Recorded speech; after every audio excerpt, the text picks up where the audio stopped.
agak lambat mungkin internetnya. Oke, baik. Ya seperti yang sudah disampaikan Pak Asida sebelumnya, mungkin ya sudah disampaikan bahwa hari ini adalah sesi untuk GPR dan walaupun mungkin kalian sudah tahu apa itu GPR, Geran Penelitian Radar, tapi hari ini saya akan sedikit mengulik kembali ya terkait dengan materi ini. Sekalian nanti ini persiapan sebetulnya lebih banyak akan disampaikan secara teknis nanti ya. Untuk hal-hal yang mungkin akan diperlukan ketika karena kan nanti di lapangan melakukan pengukuran, kemudian melakukan processing sampai nanti ke interpretasi. Nah, oke, saya lanjut ke slide berikutnya. Oke, nah sedikit tentang metodologi ini. Jadi namanya metode ground penetrating radar. Kalau radar itu sebetulnya kita akan selalu berbicara tentang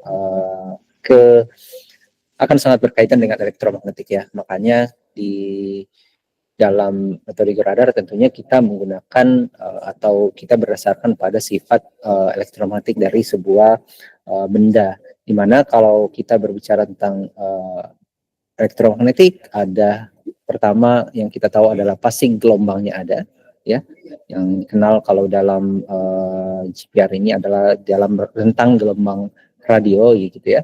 Kemudian yang berikutnya adalah medannya. Jadi ada medan gitu ya dan gelombang. Sementara kita tahu kalau medan itu ada dua kalau dalam elektromagnetik, yaitu medan listrik dan medan magnetnya. Nah, khusus untuk GPR ini nanti kita akan melihat parameter fisik apa yang lebih dominan ya. Nah, georadar di sini tentu nanti akan memanfaatkan refleksi dari gelombang IM-nya. Jadi ada dua konsep di dalam elektromagnetik sebetulnya. Yang pertama itu ada namanya induksi, ya. Itu biasanya lebih ke frekuensi yang lebih rendah biasanya ya digunakan. Jadi itu namanya induksi. Yang kedua adalah refleksi yang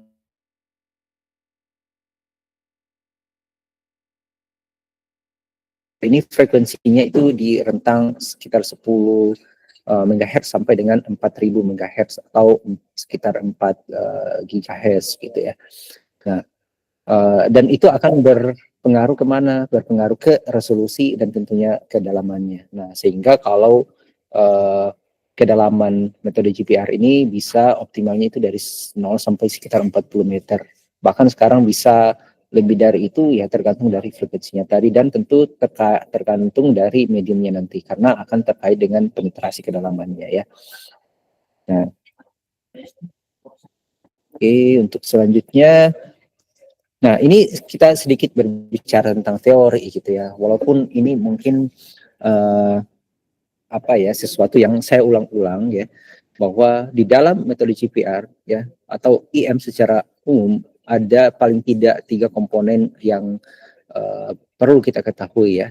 Jadi parameter fisiknya itu ada konduktivitas, kemudian ada permitivitas di elektrik, yang ketiga adalah permeabilitas magnetiknya. Nah, khusus untuk GPR, dua parameter yang sangat umum kita akan gunakan yaitu konduktivitas dan juga ada epsilon di sini permitivitas di elektrik. Nah, di mana untuk refleksi atau konsep refleksi dari metode GPR ini akan sangat dipengaruhi oleh permitivitas di elektriknya, ya. Nah, nanti kita lihat seperti apa ya. Nah, kita lihat di sini bahwa setiap material itu memiliki nilai permitivitas di elektrik, konduktivitas listriknya yang berbeda, ya. Jadi konduktivitas dan permitivitas di sini tidak berbanding atau berkorelasi secara positif ya atau saring berbanding lurus gitu ya. Tapi kita lihat ada material yang memiliki konduktivitas yang tinggi itu atau resistivitasnya rendah, tapi nilai permitivitas dielektriknya rendah gitu ya. Dan ada juga yang sebaliknya, ada yang tinggi tapi nilai resistivitasnya rendah gitu ya. Jadi tidak berbanding lurus. Nah, sehingga nanti di dalam interpretasinya tentu kita akan berpatokan ke apa namanya permitivitas di elektriknya, tergantung lagi nanti dari mediumnya seperti apa ya. Nah, ini yang saya sudah sampaikan tadi bahwa untuk nilai frekuensinya itu berkisar dari 10 sampai 4 GHz kan, ini dalam rentang gelombang radio sebetulnya ya, karena dulunya ya konon ya sebetulnya ini dikembangkan dari sistem komunikasi pesawat dan sistem radar pesawat ya. Oke, selanjutnya. Nah, untuk konsep refleksinya seperti apa? Jadi ini mirip seperti seismik. Kalau di seismik kita kenal ada namanya ini ya, nilai kecepatan ya, dan biasanya densitas ya yang mempengaruhi adanya refleksi, sehingga nanti akan ada gelombang yang dipantulkan dan ada juga yang dibiaskan ya, seperti itu. Nah, di dalam GPR juga sama. Hanya saja yang berbeda adalah tentu parameternya. Kalau di seismik biasanya yang sangat mempengaruhi adalah nilai kecepatan dari bahan tersebut, dari lapisannya gitu ya. Dari misalnya ada 2 lapisan, ketika memiliki nilai kecepatan tentu berhubungan dengan densitas yang berbeda, maka itu akan sangat mempengaruhi refleksinya ya. Seperti persamaan yang di atas ini ya. Jadi ketika ada benda yang memiliki nilai perbedaan kecepatan yang sangat signifikan, maka nilai refleksinya akan cukup tinggi nanti ya, dan itu akan berpengaruh juga dengan tentunya akan berkaitan juga dengan berapa yang ditransmisikan ya, atau dibiaskan seperti itu. Nah, di dalam GPR juga konsepnya mirip. Hanya saja di dalam GPR seperti yang kita tahu bahwa kecepatan dan densitas ya, itu bukan parameter yang berkaitan dengan kelistrikannya atau konsep elektromagnetiknya, tapi nilai dari nilai epsilon terutama, dan juga ada permeabilitas magnetiknya. Hanya saja pada benda-benda yang tidak konduktif ya, artinya di sini tidak memiliki konduktivitas yang baik ya, atau dalam hal ini biasanya sih non logam ya, terutama itu nilai permeabilitas magnetiknya itu setara dengan nilai atau kita keluarkan menjadi 1, sehingga pada umumnya dalam GPR yang kita kaji adalah nilai epsilonnya atau nilai permitivitas dielektriknya. Nah, dari nilai epsilon ini sebetulnya kita bisa turunkan dari persamaan ya, dari velocity itu sama dengan C dibagi dengan akar epsilon dibagi dengan mu, sehingga nanti kita bisa mendapatkan persamaannya untuk nilai reflektivitasnya ini dari akar dari epsilon medium kedua kemudian dikurang dengan akar epsilon medium pertama ya. Di sini harusnya salah ketik di sini ya. Nah, kemudian dan seterusnya nanti sebetulnya ini tinggal diturunkan dari persamaan di atas, sehingga nanti kita dapatkan juga untuk transmitifnya ya. Nah, untuk nilai kecepatan sendiri kalau dalam elektromagnetik, jadi kecepatan gelombang elektromagnetik itu setara dengan kecepatan cahaya, yaitu sekitar 3 kali 10⁸ meter per second. Nah, oke, kalau misalnya ada yang mau ditanyakan silakan langsung raise hand aja ya, bisa langsung ditanyakan ya. Oke, adakah yang mau ditanyakan sampai di sini? Oke, masih jelas seperti ini.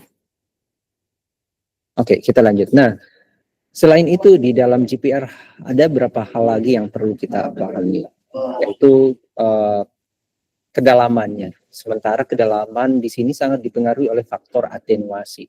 Ya, atenuasi gelombang radar atau gelombang elektromagnetik pada umumnya sangat dipengaruhi oleh parameter dari yang saya sudah sebutkan tadi, ada 3 sebetulnya, yaitu konduktivitas, permitivitas, dan permeabilitas magnetiknya. Nah, selain itu juga dari segi frekuensinya tentunya ya. Kalau frekuensinya tinggi tentu penetrasinya akan lebih dangkal ya, karena kita tahu panjang gelombangnya akan semakin kecil ya kalau frekuensinya lebih tinggi, dan seterusnya ya. Dan sebaliknya jika frekuensinya lebih rendah tentu panjang gelombangnya lebih panjang ya tentunya, dan penetrasinya biasanya akan lebih dalam.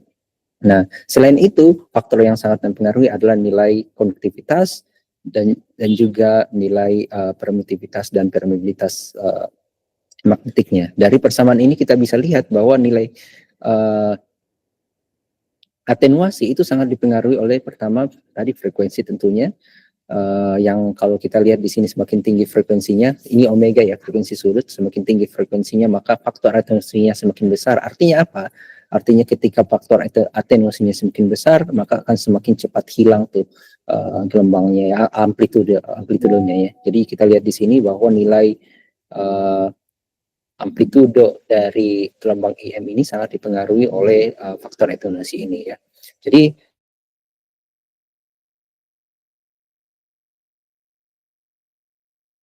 ini adalah semakin ke dalam nilai amplitudenya akan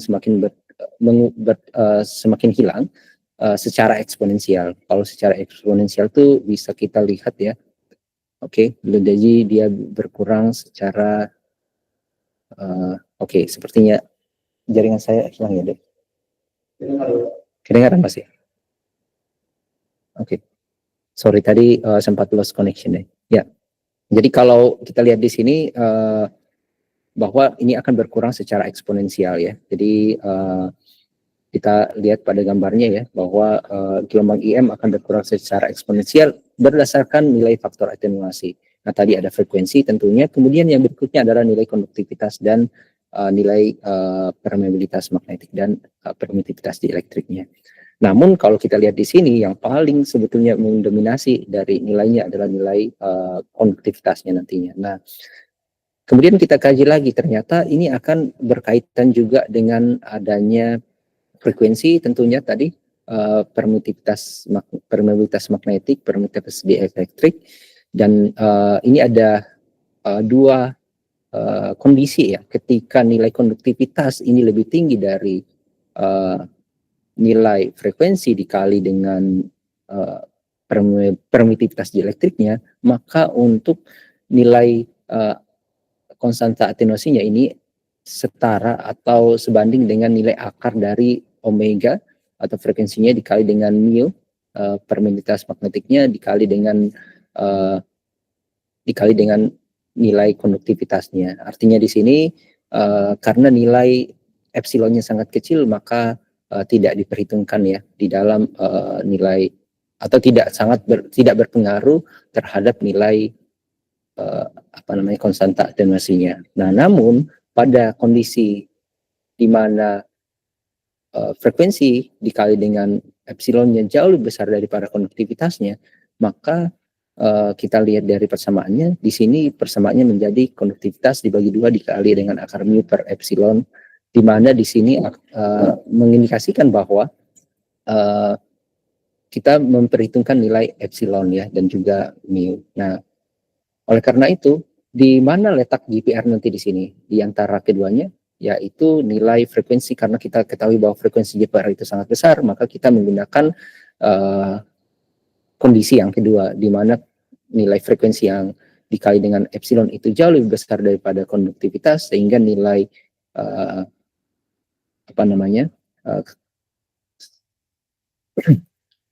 untuk konstanta atenuasinya itu menjadi konduktivitas per 2 akar mu per epsilon ya. Nah, dan ini juga berkaitan tentunya nanti dengan penetrasi kedalaman. Oke. Nah, ini di bagian di sini bahwa untuk penetrasi kedalamannya atau disebut dengan skin depth untuk kondisi di mana frekuensinya jauh lebih besar ketika dikalikan dengan epsilonnya jauh lebih besar daripada konduktivitasnya, maka kita menggunakan persamaan yang kedua yaitu 0,0053 dikali dengan akar nilai permitivitas relatif dibagi dengan nilai konduktivitasnya. Nah, sementara untuk yang kondisi pertama yang dimana nilai konduktivitas jauh lebih besar dari frekuensi dikali dengan nilai epsilonnya, ini biasanya digunakan untuk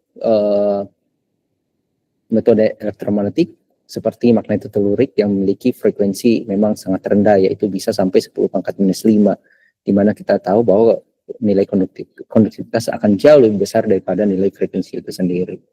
Nah, ini sebelah kanan adalah ilustrasi di mana terdapat pengurangan atau atenuasi yang terjadi pada gelombang elektromagnetik yang sangat dipengaruhi tentunya tadi oleh nilai konduktivitas. Kalau kita lihat dari dua persamaan ini ada nilai konduktivitas yang sangat berpengaruh terhadap kedalamannya ya. Nah, tergantung lagi nanti kalau misalnya dia nilai epsilonnya lebih besar dikali dengan frekuensi, maka akan kita kalikan dengan dikalikan dengan akar nilai dari epsilonnya ini ya. Nah, untuk kasus di GPR kita menggunakan komponen yang kedua. Nah, selanjutnya untuk konsep pengukurannya sendiri. Kalau kita sudah ketahui tadi bahwa GPR ini mirip dengan seismik, yaitu memanfaatkan gelombang refleksi. Artinya apa? Artinya gelombang yang dipancarkan kemudian kembali karena adanya refleksi dari material tersebut, dan refleksinya itu diakibatkan oleh adanya perbedaan nilai permitivitas dielektriknya ya. Sehingga kalau kita lihat di sini, maka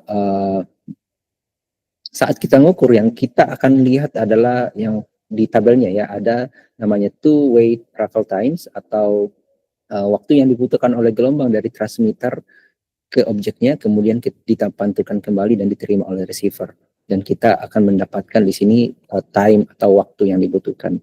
Sehingga kalau kita lihat di sini adalah ilustrasi ya, bagaimana ketika kita mengukur dengan menggunakan metode GPR, ada transmitter, kemudian ada receiver, dan di sini ada diperlihatkan gelombang yang dipantulkan dan ada juga yang diteruskan ya, seperti itu.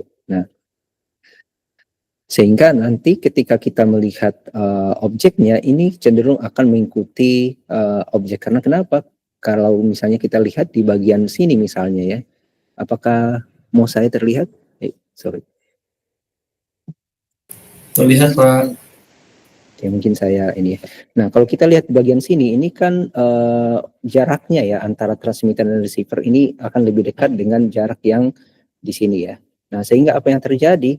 Waktu yang dibutuhkan di sini dengan yang dibutuhkan di sini itu akan berbeda. Yang mana yang lebih cepat? Tentunya yang lebih cepat di sini. Sehingga kita lihat di travel time-nya, maka kita mendapatkan waktu yang lebih cepat ya dibanding dengan yang di bagian sininya tadi. Nah, kira-kira konsepnya seperti itu. Sehingga kalau misalnya kita lihat responnya, kalau dia silinder misalnya seperti ini, maka dia akan cenderung mengikuti bentuk objeknya, atau kita bisa lihat dengan dalam bentuk kurva parabola gitu ya. Nah, sementara yang bagian batas lapisannya ini akan mengikuti juga bentuk batas lapisannya. Ini sangat mirip sebetulnya di seismik ya. Oke. Nah, selanjutnya propertiesnya saya sudah sampaikan tadi bahwa ada namanya konstanta dielektrik, di mana konstanta dielektrik ini sebetulnya persamaannya, atau ini kan harusnya IRC di sini ya. Konstanta dielektrik ini sama dengan nilai konstanta dielektrik dari bahan dibagi dengan nilai konstanta dari elektrik dari dari ruang hampa ya, sehingga kita dapatkan nanti permitivitas relatifnya. Nah, kemudian apa maksudnya? Ini adalah ukuran mudahnya material menyimpan atau melepaskan energi listrik. Jadi ketika diberikan gelombang radar, yang dimana kita tahu ya ada energi listriknya di dalam ya, ada medan listriknya di dalam, sehingga ini akan tergantung dari materialnya nanti ya. Jadi ketika materialnya memiliki nilai permitivitas dielektrik yang tinggi, maka dia akan cenderung lebih lebih cepat ya menyerap, dan juga cenderung lebih lambat untuk melepaskan gelombang atau medan energi listriknya tadi. Nah, sehingga semakin tinggi konstanta dielektriknya, maka semakin lambat gelombang radar bergerak dan semakin cepat sinyalnya melemah gitu ya. Nah, kemudian selanjutnya atenuasi, saya sudah sampaikan tadi bahwa atenuasi ini menggambarkan banyaknya gelombang radar yang berkurang saat merambat ya, atau terhadap kedalaman nantinya. Kemudian kecepatan ya, tentu di sini kecepatan gelombang radar ya, itu pada setiap material itu sangat bergantung ya. Kalau kita lihat dari persamaannya tadi, dari kecepatan itu sangat tergantung pada nilai epsilonnya ya, karena kecepatan cahaya kan kita tahu bahwa ini konstanta ya, dan sangat dipengaruhi oleh nilai epsilon, dan tentunya di sini juga ada permeabilitas magnetik. Makanya pada batuan-batuan yang mengandung logam biasanya akan dipengaruhi juga oleh permeabilitas magnetiknya ya. Oke, kemudian untuk resolusi pada data GPR, jadi ini sangat bergantung tadi dengan seperti yang saya sudah sampaikan, sangat bergantung dengan frekuensinya. Nah, ketika kita mau mencari benda dengan dimensi yang lebih kecil, tentu kita harus menggunakan frekuensi yang lebih besar. Ya, misalnya kita mau mencari dimensi yang hanya atau misalnya utilitas ya, yang kira-kira itu di bawah 0,01 atau 0,05 meter ya, atau sekitar 50 cm ya.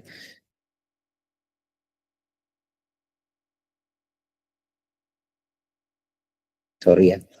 Nah, kalaupun kita mencari yang lebih tinggi lagi nih, misalnya yang pipa 1 inci ya, atau mungkin kabel yang mungkin lebih setengah inci ya, seperti itu, kabel optik misalnya, maka kita harus menggunakan frekuensi yang lebih tinggi lagi ya. Ini karena akan berkaitan dengan ukuran target yang kita deteksi. Nah, terkait dengan kedalaman, tentu semakin besar frekuensinya, maka akan semakin dangkal penetrasinya seperti yang saya sudah jelaskan tadi di atas ya. Nah, kalau kita lihat di sini misalnya untuk frekuensi antena 25 MHz ya, itu bisa sampai sekitar 30 meter. Kalau misalnya antenanya lebih rendah lagi, maka bisa lebih dalam lagi ya. Tapi itu akan konsekuensinya terhadap ukuran targetnya tadi yang akan deteksi ya. Kemudian kalau misalnya kita mau yang lebih mencari misalnya yang 1 meter nih, atau mungkin yang sekian senti, maka kita harus menggunakan frekuensi yang lebih tinggi lagi. Nah, ini adalah gambaran berapa material ya, termasuk udara, untuk nilai permitivitas dan nilai konduktivitas dan juga velocity-nya ya. Jadi velocity di sini adalah tentu kecepatan gelombang elektromagnetiknya ya. Nah, kemudian yang berikutnya juga adalah nilai konstanta atenuasinya tadi yang kita sudah bisa sebelumnya peroleh. Oh, hilang ya? Maaf Pak, share screen-nya hilang Pak. Hilang ya, oke. Berarti jaringannya ya. Sebentar. Maaf ya. Kok bisa ya? Sebentar.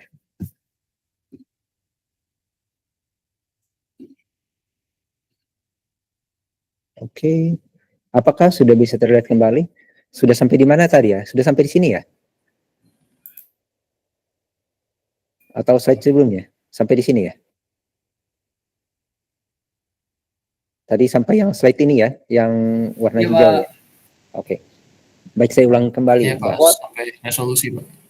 Oh, resolusi. Oke. Jadi di bagian resolusi ini, kalau frekuensinya lebih rendah tadi, maka tentu penetrasinya lebih dalam, namun resolusi untuk mendeteksi materialnya itu akan jauh lebih berkurang. Artinya kita akan bisa hanya mendeteksi benda-benda yang besar saja. Tapi kalau misalnya kita mau mendeteksi benda yang lebih kecil, maka kita harus menggunakan frekuensi yang lebih tinggi. Tapi konsekuensinya adalah kedalamannya juga akan lebih kecil gitu ya. Nah, maka ini akan sangat disesuaikan dengan target kita. Misalnya kita mau mencari utilitas nanti yang dimensinya misalnya diameternya sekitar 1 inci gitu ya, atau mungkin sekitar 500 cm, misal 50 cm gitu ya, atau kurang dari itu, maka tentu kita harus menggunakan frekuensi yang lebih tinggi ya. Nah, perhatikan juga kedalamannya, jangan sampai nanti kedalamannya yang kita deteksi itu misalnya lebih dari 5 meter. Tapi kan biasanya utilitas di bawah 5 meter ya, biasanya sekitar 1 sampai 2 meter ya. Maka tentunya kita sangat mungkin untuk menggunakan frekuensi yang lebih tinggi. Biasanya sih di atas 400 ya megahertz kita gunakan. Nah, selanjutnya untuk parameter yang lain seperti konduktivitas, kemudian velocity-nya di sini, tentu kecepatan gelombang elektromagnetiknya dan konstanta atenuasinya bisa dilihat di tabel ini. Dan sebetulnya untuk konstanta atenuasinya bisa kita hitung berdasarkan persamaan yang tadi di atas ya. Nah, untuk konduktivitas tentu ini adalah tabel standar yang biasanya bisa kita ambil dari Telford ya, begitu juga untuk permitivitas di relatif dan juga velocity juga bisa kita ambil dari penelitian-penelitian sebelumnya. Nah, kalau kita lihat di sini seperti udara ya, ini memiliki permutativitas relatif yang sangat kecil ya, misalnya 1, kalau konduktivitasnya ya ini lebih ke 0 sih ya.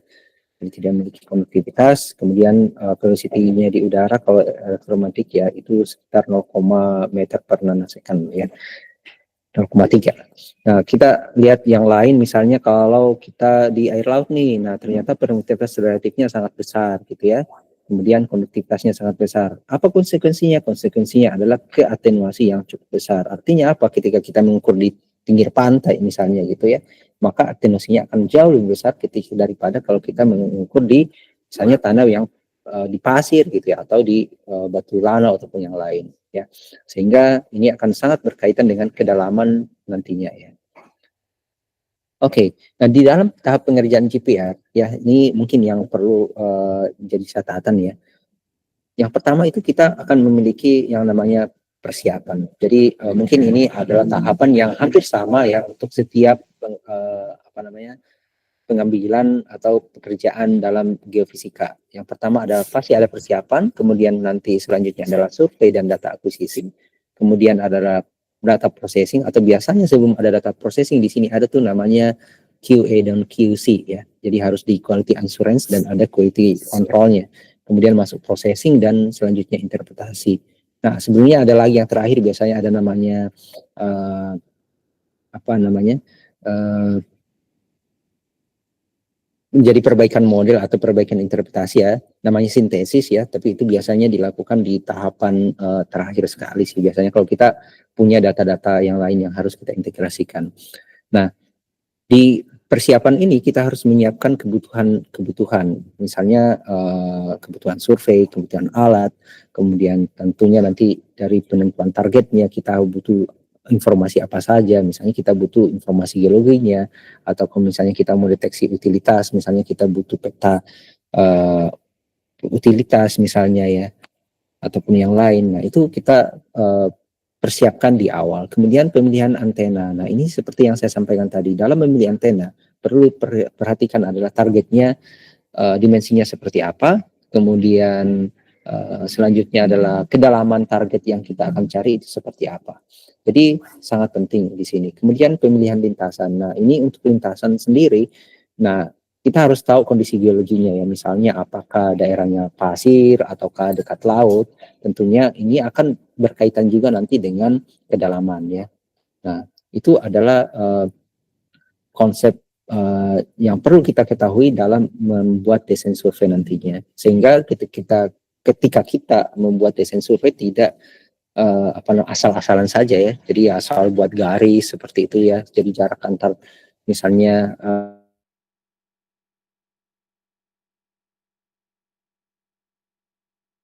yang akan kita capai. Nah kemudian berikutnya adalah survei dan biasanya langsung dengan data akuisisi. Mungkin tidak seperti dengan metode yang lainnya ya. Jadi di dalam GPR ini biasanya kalau untuk untuk akuisisi khususnya untuk mencari utilitas biasanya akan lebih simpel, jadi langsung saja ya, tidak perlu banyak misalnya harus ada clearing area, tapi di beberapa tempat juga diperlukan gitu ya.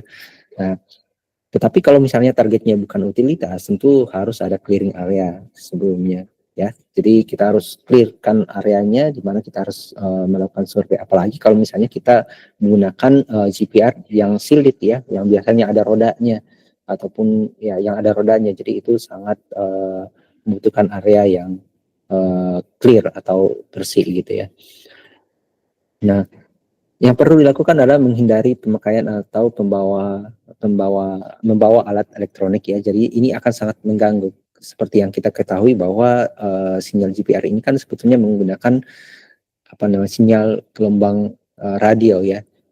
Jadi seminimal mungkin kita bisa menghilangkan noise-nya dengan tidak membawa benda-benda yang ada komponen elektronik yang tentunya di sini ada metal dan logam, karena ini biasanya akan berpengaruh ke sinyal yang kita peroleh.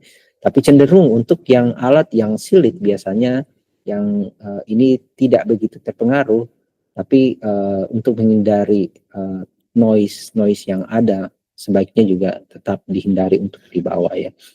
Nah, Yang perlu kita lakukan dalam data akuisisi adalah yang perlu kita lakukan adalah melakukan kalibrasi alat. Nah, kita akan mengkalibrasi apakah alatnya nih bekerja dengan baik atau tidak, ya. Itu yang perlu kita lihat. Nah, kemudian yang biasanya yang kita lakukan kalau misalnya yang pengukurannya kita hanya mengandalkan misalnya wheels dari atau ini ya, roda dari GPR tersebut untuk mengukur jaraknya, maka kita perlu kalibrasi juga alatnya, ya. Jadi ada dua kali kita kalibrasi, apakah benar-benar sudah memancarkan gelombang elektromagnetik yang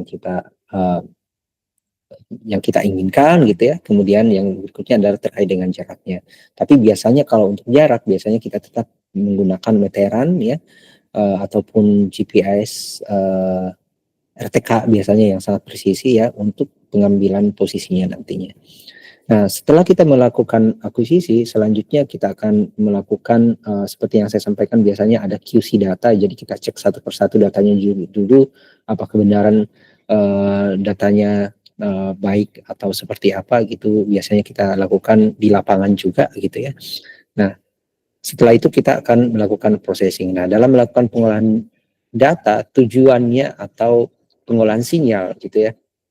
Tujuannya sebetulnya simple sih sebetulnya. Tujuannya adalah untuk meningkatkan sinyal to noise ratio. Apa artinya? Rasio antara sinyal dan noise-nya itu tinggi. Artinya apa? Sinyalnya harus lebih kuat dibanding dengan noise-nya. Artinya kita harus menghilangkan noise-noise yang ada pada data tersebut. Nah, makanya nanti akan berdasarkan workflow yang kita tentukan. Nah, biasanya ini kita lakukan trial and error. Artinya apa?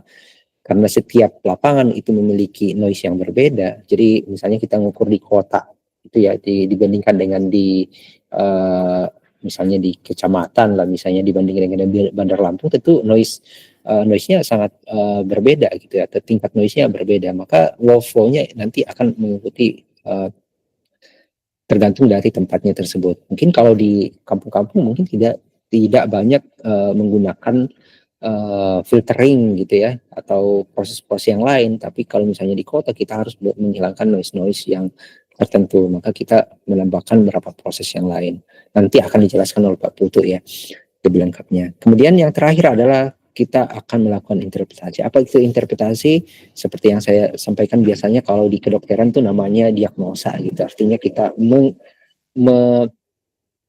menafsirkan apa yang kita dapatkan, ya, dalam bentuk gambar tadi, kemudian kita tafsirkan menjadi sesuatu yang bisa diketahui oleh orang yang tidak paham geofisika gitu, ya.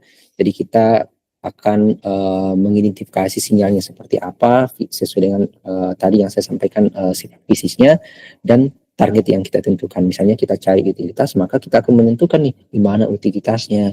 Atau misalnya kita mencari lapisan tanah gambutnya kira-kira berapa dalamnya gitu, ya, maka kita bisa lakukan interpretasi dengan cara yang berbeda, ya. Jadi interpretasi itu tergantung dari target yang kita cari sebetulnya, ya. Dan ingat, ini yang saya perlu garis bawahi bahwa ini adalah sangat bergantung pada sifat fisiknya nanti.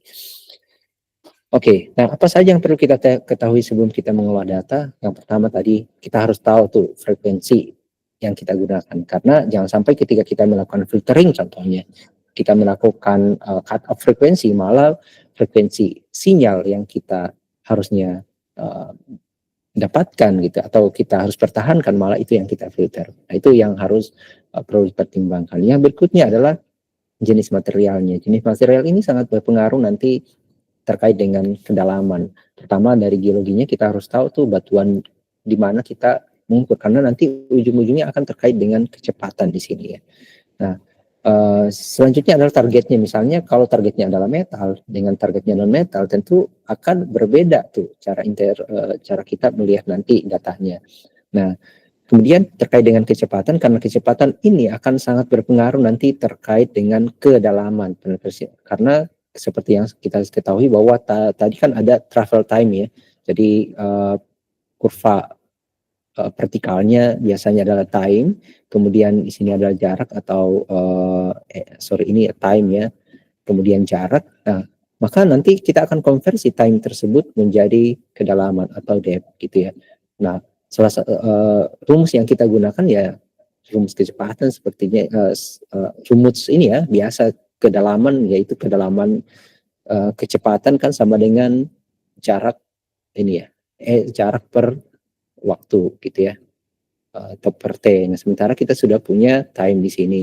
Nah, untuk mencari jarak ini atau kedalamannya, maka kita butuh sebetulnya adalah kecepatannya ya. Nah, sehingga kita ketika kita mencari kedalaman atau depth-nya itu sangat bergantung pada nilai time dikali dengan kecepatan. Karena time yang ada di sini adalah two-way time, berarti kita harus bagi dua tuh, menjadi T per 2 dikali dengan V. Nah, selanjutnya untuk sumber noise-nya. Jadi kita harus mengidentifikasi sumber-sumber noise, apakah berasal dari periodic noise seperti listrik gitu ya. Jadi kita tahu tuh dia periodic, berarti kita bisa filter secara frekuensi. Tapi kalau tidak periodik, maka kita harus mengaplikasikan misalnya stacking atau mungkin kita bisa menggunakan average. Nah, kemudian selanjutnya adalah jarak antara lintasan. Nah, kita harus tahu jarak lintasannya gitu ya. Karena nanti akan terkait dengan interpretasinya. Jangan sampai nanti jarak lintasannya nih keliru gitu ya. Kita hanya berdasarkan datanya padahal mungkin wheels-nya ada kendala seperti tadi ya. Walaupun kita sudah kalibrasi tapi tetap aja kita harus punya gambaran. Makanya biasanya digunakan di lapangan tetap menggunakan meteran atau biasanya kita menggunakan GPS dengan presisi yang tinggi, makanya biasanya digunakan RTK. Oke. Nah, ini adalah contoh ilustrasi ya yang memperlihatkan data. Ini adalah raw data atau data dari lapangan. Jadi kita bisa melihat di sini bahwa yang kelihatan hanya bagian di atas saja, sementara di sini ada kondisi di mana di sini nggak ada sinyalnya, dan di sini ada sinyalnya di bawah sini, kemudian sinyalnya jadi hilang, tuh ya. Kemudian yang berikutnya adalah di sini kita lihat ini adalah hasil processing yang kita lakukan. Kita lihat tuh bahwa sinyalnya terdistribusi dengan baik. Nah, salah satu komponen nanti yang akan disampaikan Pak Putu tentunya adalah gaining ya. Jadi kita akan meningkatkan sinyalnya di sini, kita akan meningkatkan nilai amplitudenya ya dengan menggunakan gain. Nah, gini itu macam-macam nantinya.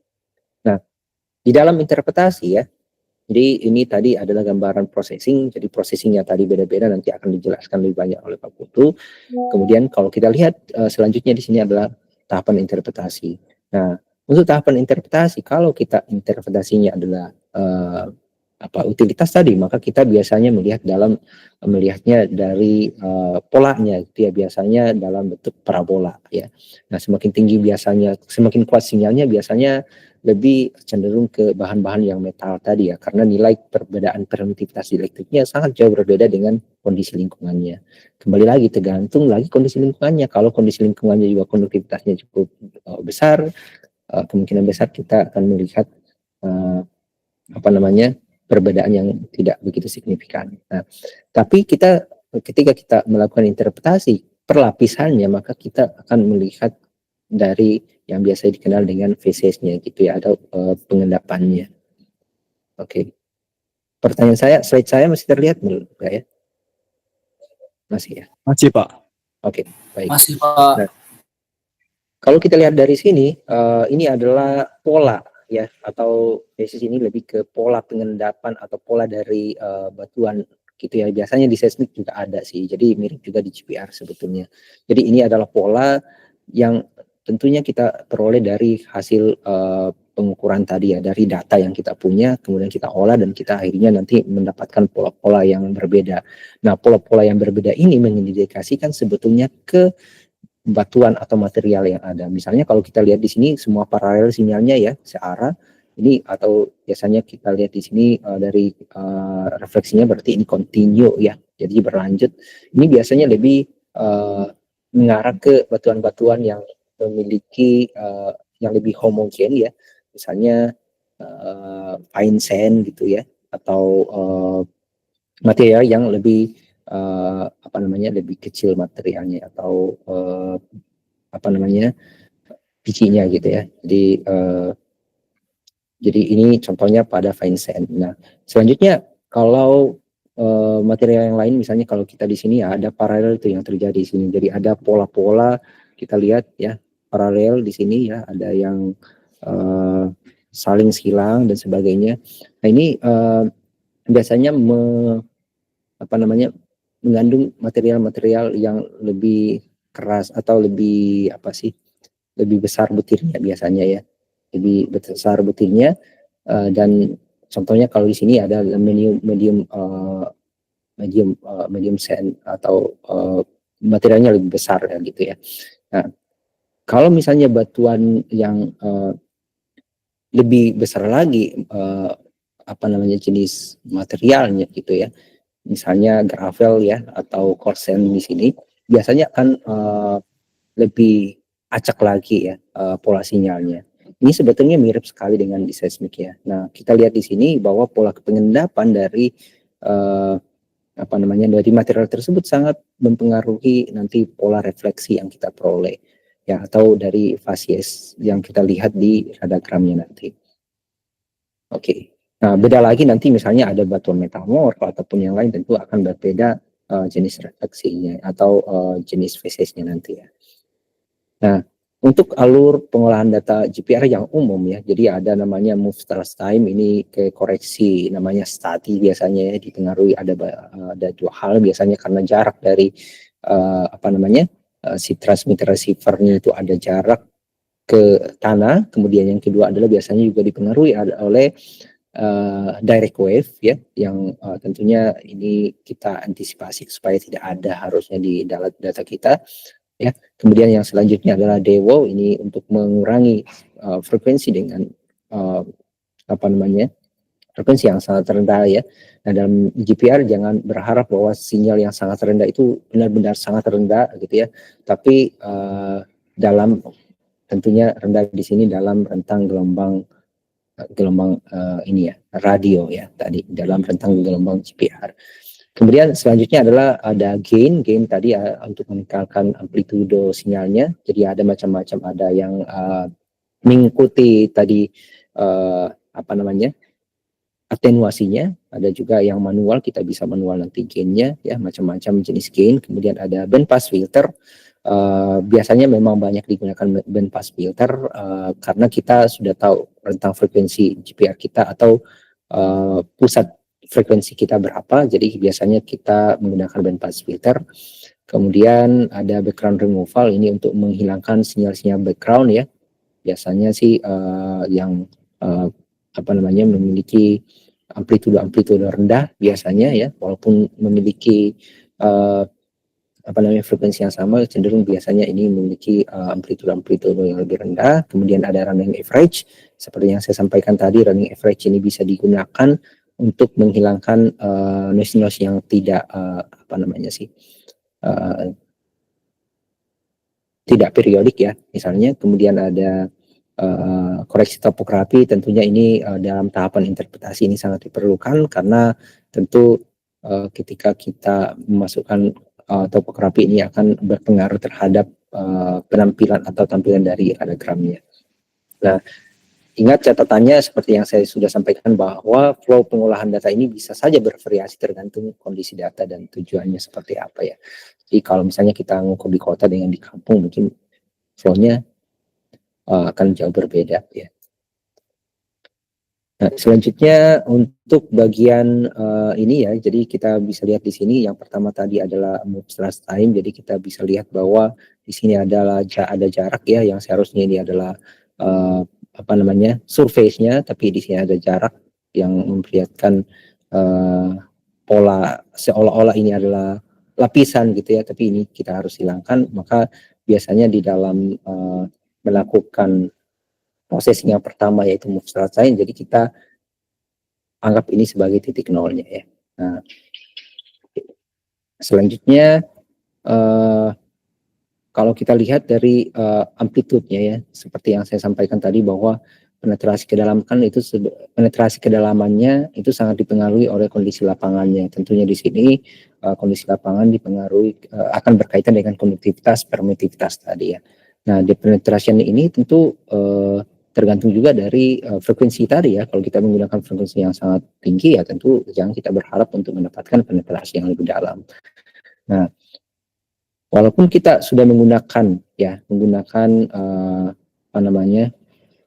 frekuensi yang sesuai, tapi karena ada noise juga gitu ya, maka tentu nanti kita akan melakukan yang namanya gaining di sini. Jadi kita lihat di sini bahwa tingkat noise-nya di sini cukup tinggi ya di bagian bawah sini, sehingga ini akan mempengaruhi amplitudo dari sinyalnya sendiri, jadi tidak terlihat begitu jelas. Nah, yang dilakukan tentu kita harus mereduce noise-nya, kemudian kita tentu harus melakukan gaining, ya.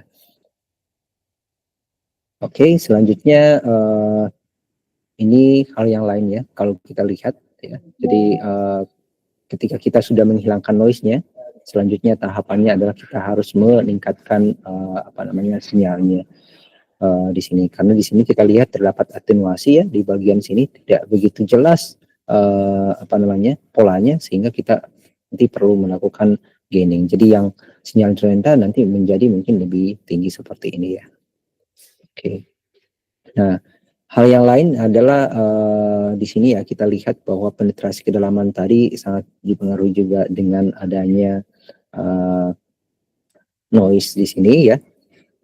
Jadi tingkat noise dari setiap daerah tentu sangat berbeda ya. Maka ketika kita melakukan pengukuran itu harus didata juga ya.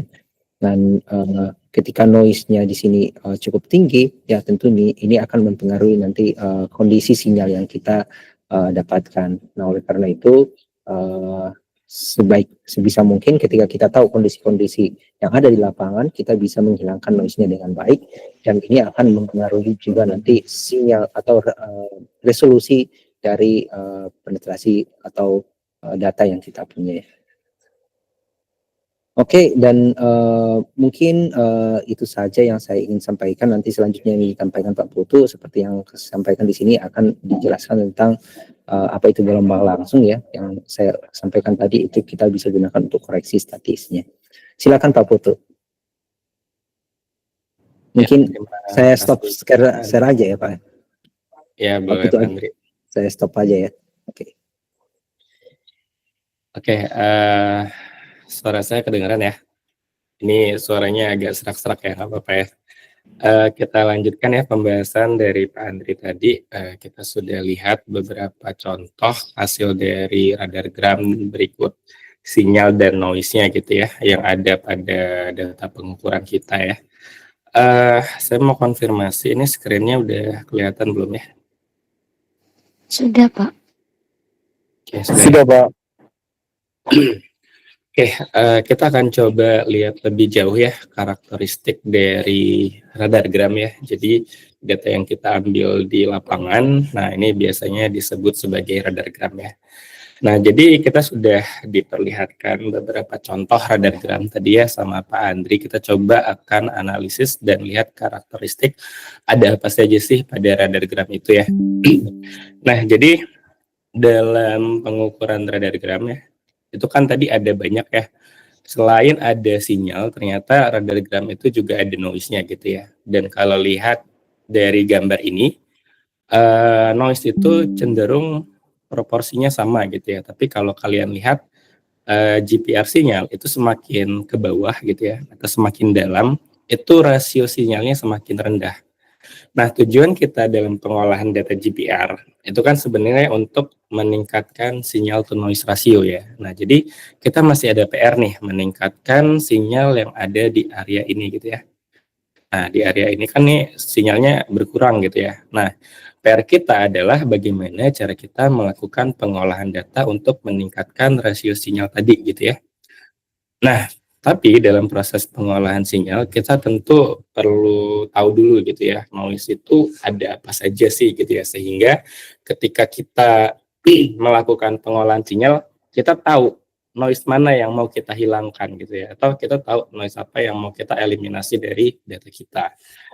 Nah, pertama mungkin kita lihat di sini ada yang namanya gelombang langsung gitu ya. Jadi kalau kalian sudah pernah lihat radargram gitu ya, pada bagian-bagian permukaan gitu ya, di time yang rendah atau di kedalaman yang rendah, kalian sering melihat di situ tuh ada amplitude ya, amplitude yang energinya tuh besar gitu ya. Energinya besar tuh mungkin bisa dilihat dari warnanya gitu ya. Warnanya lebih bright dibandingkan radargram yang ada di bawahnya. Oke, azan ya, kita tunggu sebentar ya.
Oke, karena azannya sudah selesai, kita coba lanjutkan ya. Nah, jadi kalau misalkan kalian perhatikan gitu ya, pada radargram, pada bagian yang ini, itu paling sering terlihat bahwa di sana itu ada bagian yang amplitude-nya lebih bright gitu ya, lebih terang gitu ya, dibandingkan dengan bagian-bagian yang ada di bawah ini gitu ya. Nah, bagian-bagian yang terang ini, nah itu merupakan noise ya. Nah, noise-nya itu dari mana? Noise-nya itu berasal dari gelombang langsung ya. Gelombang langsungnya itu bisa gelombang yang datang dari udara atau dari ground wave gitu ya. Kalau dia gelombang langsung itu biasanya gelombang elektromagnetik yang merambat ya di udara dari transmitter langsung menuju receiver gitu ya. Tapi kalau ground wave itu biasanya gelombang EM yang dia merambat di permukaan gitu ya. Tapi dia secara velocity-nya lebih lambat biasanya gitu ya. Nah, jadi gelombang langsung ini sering sekali ya kita temui ya pada raw data gitu ya. Kalau nanti kalian mengukur, kalian bisa cek biasanya untuk gelombang langsung itu ada di bagian atas sini ya. Kalau saya tandai mungkin ada di area bagian sini ya. Nah, ini ya. Nah, ini adalah si gelombang langsung ya. Nah, gelombang langsung ini itu perlu didelinasi gitu ya. Nah, delinasinya pakai apa?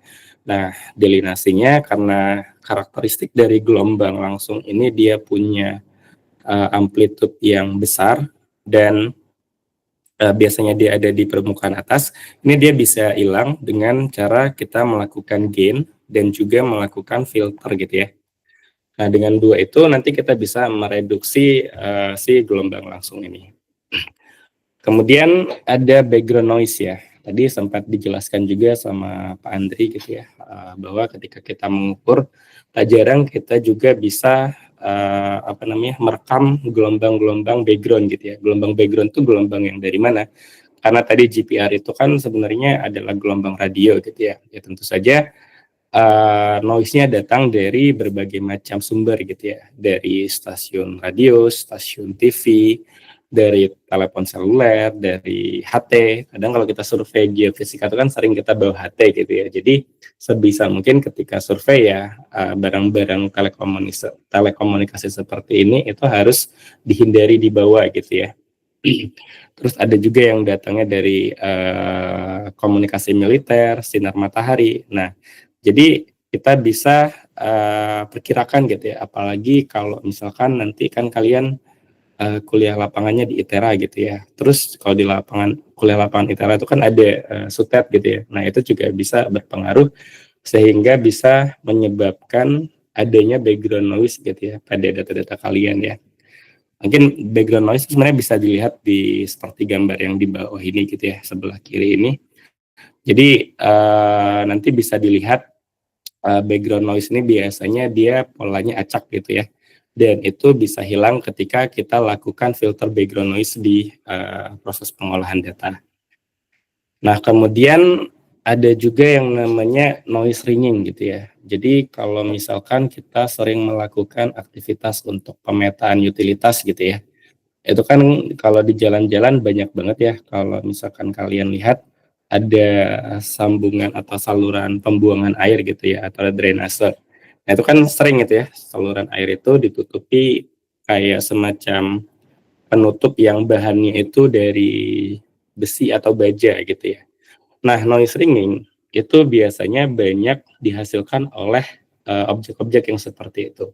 Jadi noise ringing itu sebenarnya adalah sinyal GPR ya. Kalau kalian lihat di sini, noise ringing itu adalah sinyal GPR yang terperangkap dalam satu medium gitu ya. Jadi terperangkap dia sinyalnya apa ya istilahnya ringing ya. Jadi dia tuh kayak bolak-balik di lapisan itu aja ya, kayak terjebak gitu ya. Jadi dia menyebabkan bouncing seperti ini gitu ya. Sehingga nanti dampaknya gitu ya pada radargram kita akan melihat bentuk trace yang seperti ini gitu ya. Jadi ada banyak ya karakteristik ringing itu ya. Jadi kalau misalkan contoh yang ini yang sebelah kiri yang nomor 1 ya, yang sebelah kiri nomor 1 ini, nah ini merupakan noise yang paling sering ditemui ya. Kalau misalkan kita surveinya itu di jalan, tapi tipe jalannya itu adalah jalan yang rabat beton gitu ya. Artinya jalannya dibuat dengan dengan coran semen gitu ya. Kalau di daerah kan banyak ya jalannya yang di beton gitu ya. Nah, kita bakal sering nih lihat noise ringing yang seperti ini gitu ya. Kemudian ada juga noise ringing yang seperti ini itu disebabkan ketika kita misalkan survei di suatu daerah yang ditutupi oleh lapisan es gitu ya. Jadi sinyal GPR itu bisa terperangkap pada lapisan es, jadi dia sinyalnya mengalami bouncing gitu ya. Jadi dia mantul beberapa kali gitu ya pada lapisan yang sama, sehingga nanti bisa mengakibatkan bentuk yang seperti ini ya. Ini namanya bentuk ringing ya. Atau juga kalau tadi contohnya ketika kita survei di jalan gitu ya, ada mungkin tadi ada penutup saluran drainase yang terbuat dari logam besi gitu ya. Nah, itu bisa membuat efek ringing seperti ini ya. Nah, bentuk radargram efektivitasnya itu seperti ini.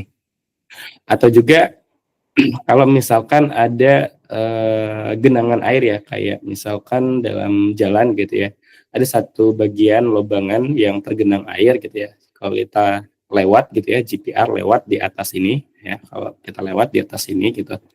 Nah, nanti akan menghasilkan daerah yang mengalami ringing seperti ini. Ya. Tapi dia hanya pada daerah itu saja gitu ya. Nah, kemudian contoh lain selain itu tadi ada yang dari metal gitu ya. Jadi kalau misalkan kita bekerja di daerah konstruksi gitu ya. Nah, itu paling sering banyak plat-plat besi yang geletak gitu ya di jalan gitu ya atau di halaman. Nah, itu sering sekali menimbulkan efek ringing pada data radargram ya. Contohnya tadi mungkin mirip seperti ini. Ya, nah mungkin bisa kita lihat lebih jelas ya. Nah, bentuknya tuh seperti ini. Jadi kalau di jalan-jalan tuh kan sering banget ya pada bagian tertentu di sekitaran tempat apa namanya keluar air gitu ya. Nah, itu kan sering dipasang pembatas seperti ini gitu ya untuk menutup lubang gitu ya. Nah, jadi kalau misalkan kita mengukur GPR dan GPR itu lewat di bagian permukaan ini gitu ya, kita lewat di atas ini. Nah, nanti bentuk radargram kita akan mengalami yang namanya ringing seperti ini gitu ya. Nah, jadi kalau misalkan kalian survei ya kalau bisa hindarilah lintasan-lintasan yang punya objek-objek seperti ini gitu ya. Baik plat besi, kemudian kawat kayak gini pun ini juga bisa menghasilkan ringing ya. Padahal ini sebenarnya nggak kelihatan gitu ya, karena kawat kayak gini itu kan sebenarnya banyak gitu ya. Tapi kalau dikonstruksi biasanya potongan-potongan kawat ini tertimbun tanah gitu ya. Jadi kalau misalkan kita lagi survei gitu, terus kalau survei itu kan bisa dilihat ya datanya secara real time gitu ya.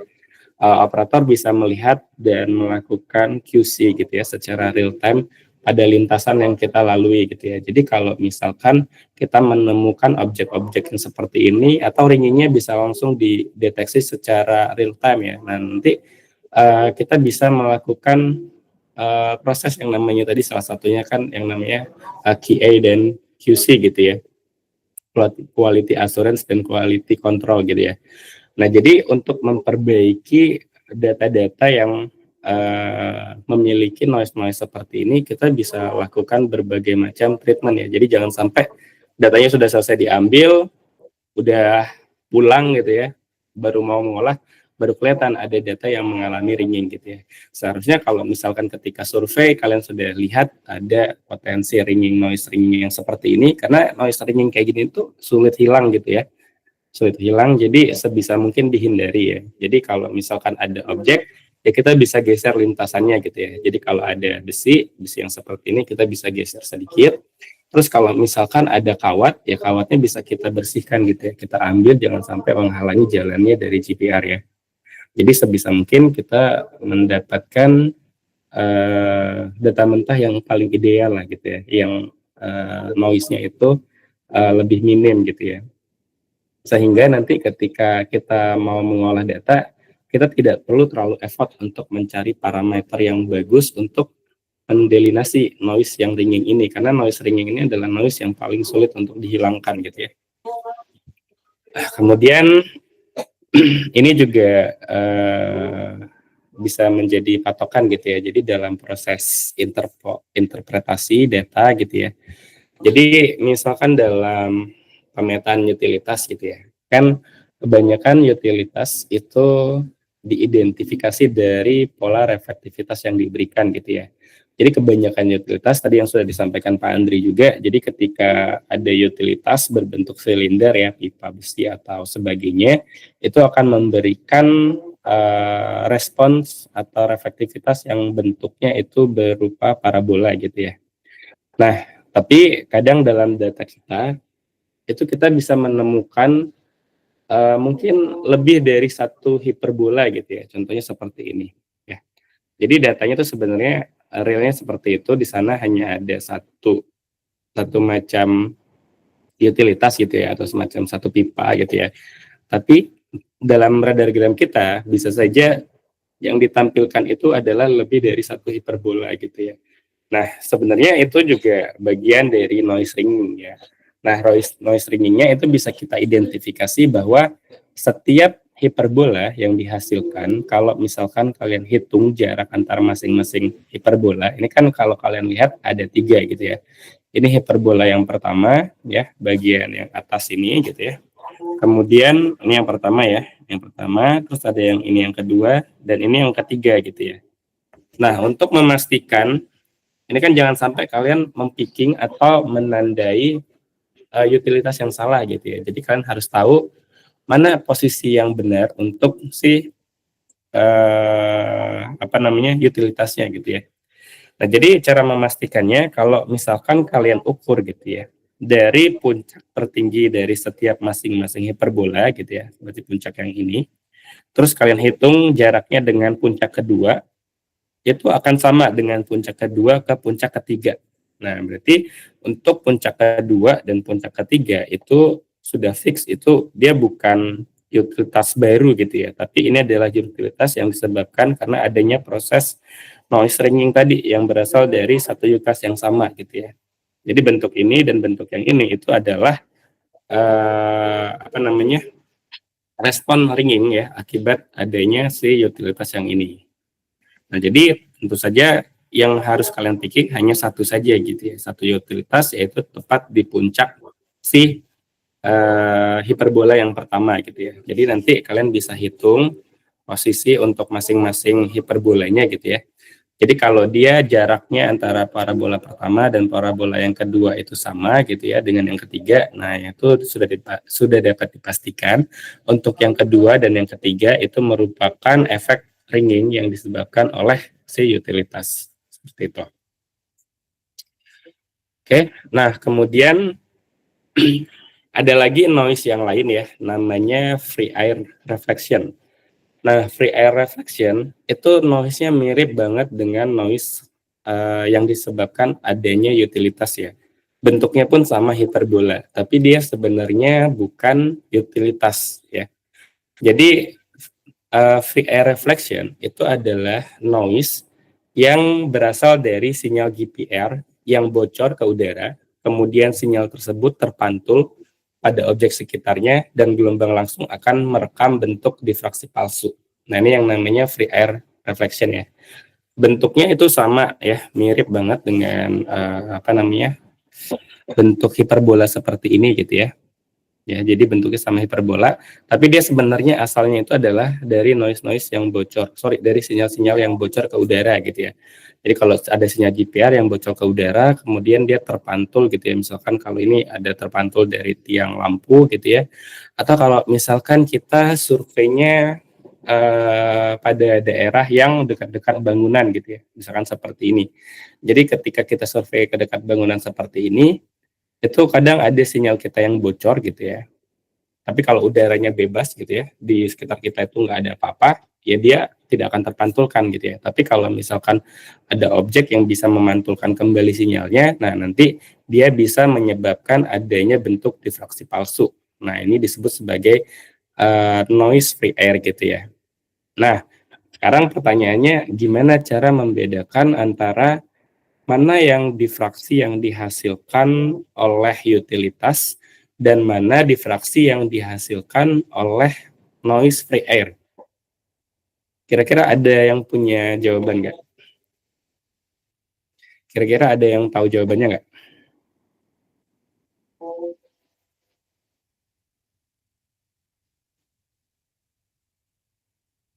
Oke, ini nggak ada responnya. Ada yang tahu jawabannya? Pernah dengar gimana cara membedakan mana noise yang datang dari air wave reflection dan mana pola reflektivitas yang datang dari atau pola difraksi yang datang dari utilitas. Nah, jawabannya sebenarnya ada pada bentuk hiperbolanya gitu ya. Jadi dalam proses pengolahan data GPR, setiap hiperbola yang dihasilkan dari semua pengukuran ya, respon pengukuran ya, baik yang seperti ini gitu ya, seperti ini kan bentuk hiperbolanya beda-beda gitu ya, atau yang seperti ini, mana ya, ini, dan yang seperti ini, itu sebenarnya kita bisa ketahui gitu ya, mana yang datang dari air wave reflection dan mana yang datang dari utilitas. Kita bisa lihat dari berapa nilai velocity dari setiap masing-masing hiperbola gitu ya. Jadi kalau misalkan ini ada air wave reflection gitu ya, kita picking hiperbola di sini ya. Picking hiperbola itu kita melakukan picking dengan menyesuaikan bentuk hiperbola dari yang warna merah ini dengan hiperbola yang ada di radargram gitu ya. Jadi proses pickingnya kita sesuaikan. nanti besar lebarnya itu akan bergantung pada nilai velocity. Nah, ketika kita picking, terus ternyata nilai velocity-nya itu 0,3 gitu ya, 0,3 meter per nanosecond. Nah, ini kalau misalkan kalian lihat pada tabel, ya, tabel velocity material pada GPR. Nah, ini adalah nilai velocity dari udara gitu ya. Jadi kalau misalkan kalian picking nilainya 0,3, nah berarti hiperbola yang kalian picking itu sebenarnya bukan utilitas, tapi ini adalah free air reflection yang merupakan noise gitu ya. Kalau misalkan dia utilitas, biasanya nilai velocity-nya itu ada di sekitar 0,1 gitu ya, 0,1, 0,12 gitu ya. Tapi itu akan bergantung lagi dengan jenis material dari utilitasnya. Karena setiap utilitas ya, material dan besar kecilnya material gitu ya, atau apa namanya, jari-jari atau apa namanya, jari-jari atau apa sih namanya, sorry, ya jari-jarinya lah gitu ya, kita anggap aja jari-jarinya ya. Jadi kebanyakan utilitas itu kan bentuknya silinder gitu ya. Jadi kalau misalkan jari-jari, kalau di sana itu ada lebih dari satu utilitas ya, mungkin satunya jari-jarinya 5 cm, satunya 10 cm. Nah, itu juga akan menghasilkan besar hiperbola yang berbeda-beda gitu ya. Kemudian jenisnya gitu ya. Ada yang misalkan utilitasnya sama ya, ukurannya sama, tapi materialnya beda. Satunya dari baja, satunya dari PVC. Nah, itu juga akan menghasilkan pola yang berbeda. Tapi biasanya pola berbedanya lebih ke terangnya aja ya. Bright dari si radar gramnya itu jadi sedikit berbeda ya. Jadi yang dia materialnya lebih konduktif, nanti radar gramnya untuk pola hiperbolanya dia akan lebih terang gitu ya. Tapi kalau misalkan tadi materialnya itu dari pipa VPC, itu dia akan lebih redup ya, seperti itu. Kemudian ini juga contohnya ya tadi ya dari noise free air reflection. Jadi kalau misalkan ini kan sama ya, kalau kalian lihat ini bentuknya itu hiperbola gitu ya, tapi besar ya. Nah, ini kita bisa bandingkan gitu ya nanti kalau misalkan kita picking velocity-nya. Nah, di sini ada contohnya ya. Di sini ada contoh ini velocity 1. Nah, ini 1, ini 2 gitu ya. Nah, jadi kalau misalkan kalian lihat bedanya antara kedua ini gitu ya. Yang satu ini ketika di picking velocity, nilai velocity-nya itu 0,1 meter per nanosecond. Tapi yang di bawahnya ini 0,3 meter per nanosecond ya. Jadi yang pertama ini adalah utilitas dan yang kedua ini bukan utilitas. Ini adalah noise gitu ya. Jadi jangan sampai salah gitu ya. Nah, biasanya free air reflection itu akan banyak muncul kalau misalkan kalian surveinya di daerah-daerah yang punya tunneling gitu ya, punya tunnel. Nah, itu paling banyak menghasilkan bentuk objek free air reflection seperti ini. Oke. Kemudian kita juga bisa deteksi ya, contoh yang lain seperti ini ya. Untuk mengetahui jaraknya biasanya kita ya tinggal hitung aja ya jaraknya ya. Misalkan di sini ada apa namanya free air reflection, terus di sini ada mungkin semacam suatu benda ya yang bisa memantulkan apa namanya objek gitu ya. Biasanya dari bangunan gitu ya. Nah, kita bisa hitung jaraknya ya. Jaraknya itu berarti kalau dari sini kita tinggal hitung aja ya jarak ini kemudian dibagi 2 ya. Berarti kalau di sini dia adalah jaraknya sebesar 27 feet gitu ya. Tapi dilihatnya ini dari puncak diffraksinya gitu ya. Nah, ini juga contohnya ya. Ini ada linear air wave reflection. Nah, ini biasanya ya memang datang dari benda-benda atau objek-objek bangunan seperti ini ya. Nah, nanti ketika kita survei misalkan di dinding gitu ya, atau kalau misalkan ini surveinya apa namanya, kita surveinya sejajar gitu, apa namanya, berlawanan gitu ya. paralel memotong si bangunan gitu ya. Nah, ini kita bisa lihat nanti ada pola semacam linear air wave ya. Ini linear karena ya energi yang sisanya itu kan ke bagian sebelah sananya gitu ya. Jadi ini akan kelihatan sedikit di sini ada yang namanya linear air wave reflection ya. Dia tidak kelihatan hiperbolanya ya karena ini sangat besar sekali gitu ya. Nah, ini juga merupakan free air reflection gitu ya. Jadi kadang kita terkecoh gitu ya ketika kita melakukan interpretasi litologi gitu ya, litologi. Nah, ini kadang kita, apakah ini, lapisannya miring gitu ya, ternyata enggak ya, tapi ini datangnya dari noise, free air tadi, nah, seperti itu. Nah, kemudian ini juga ada ya, jadi kalau misalkan kita survei ya pada, apa namanya ya, pada bangunan gitu ya, bangunan yang, dia ada rongganya gitu ya, surveinya kita ke arah sini gitu ya. Jadi di atasnya ada bangunan. Nah, ini juga bisa menyebabkan adanya noise ya pada data kita ya. Nah, bentuknya tuh seperti ini.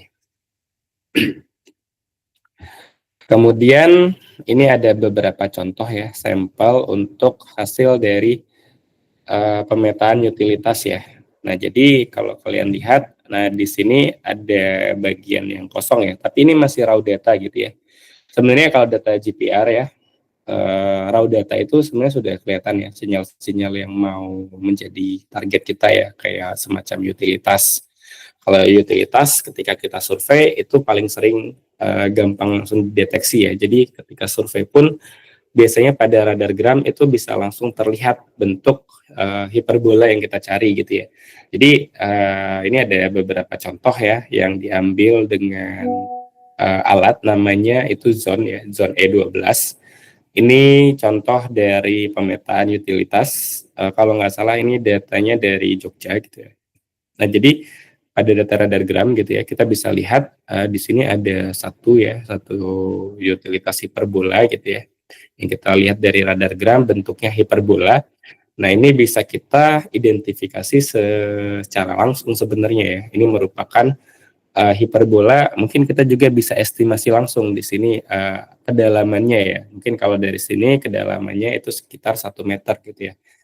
Nah, posisi untuk menentukan di mana letak si utilitasnya itu biasanya kita picking dari posisi puncak hiperbolanya gitu ya. Jadi kalau ini ada hiperbola, nah kita pickingnya di sini gitu ya, di puncaknya. Jadi kita bisa lihat kalau di software itu biasanya nanti ketahuan gitu ya. Di sini itu dia ada pada jarak berapa dan ada di kedalaman berapa gitu ya. Kemudian ada juga ini contoh lain gitu ya. Contoh lain dari pengukuran utilitas. Nah, di sini kita bisa deteksi gitu ya. Nah, ini kita bisa deteksi. Nah, di sini ada beberapa utilitas yang terdeteksi gitu ya. Kalau kalian lihat, mungkin ada pada bagian sini gitu ya. Ini ya. Nah, ini bisa jadi objek utilitas gitu ya. Kemudian yang ini ya. Ini ada banyak ya utilitas. Nah, biasanya ini langsung kelihatan gitu ya dari apa namanya radargram. Nah, tapi nanti mungkin ada beberapa bagian kalau misalkan tadi dari Pak Andri gitu ya. Biasanya kan utilitas itu ditanam pada kedalaman 1 sampai dengan 2 meter gitu ya. Jadi jarang banget ada utilitas yang ditanam lebih dari 2 meter. Sehingga untuk mendeteksi, ini kan kalau kalian lihat, ini sampai 2 meter sebenarnya sudah terlihat gitu ya. Tapi kalau misalkan objeknya ditanam pada kedalaman yang lebih dari 2 meter, ini kan berarti kita perlu melakukan proses pengolahan data gitu ya, untuk menaikkan rasio sinyal ya yang ada di area bagian bawah ini gitu ya. Tahapan-tahapannya tadi sudah disampaikan oleh Pak Andri ya. Oke, mungkin itu yang bisa saya sampaikan ya untuk beberapa contoh yang bisa kita gunakan untuk mengidentifikasi karakteristik dari radargram gitu ya, baik sinyal ataupun noise. Mungkin itu ada yang mau ditanyakan, silakan. Silakan kalau ada pertanyaan terkait dengan pengolahan data atau identifikasi sinyal, cara penggunaan alat, silakan kalau ada yang mau ditanyakan.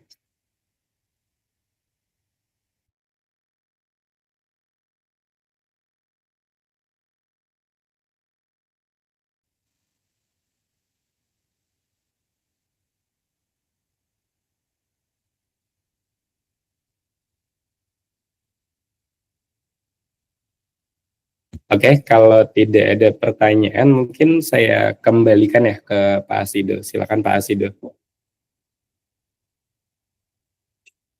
Ya, terima kasih Pak Putu dan Andri atas presentasi yang sangat detail tadi.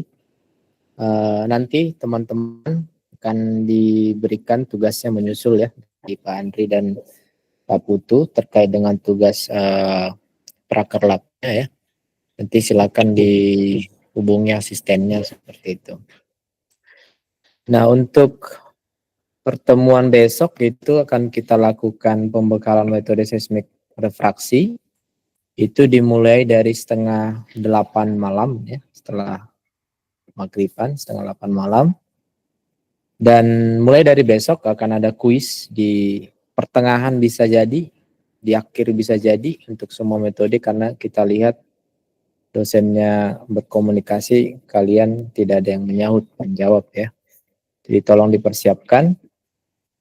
Itu aja dari saya. Terima kasih sekali lagi Pak Putu dan Pak Andri untuk materinya. Sampai ketemu untuk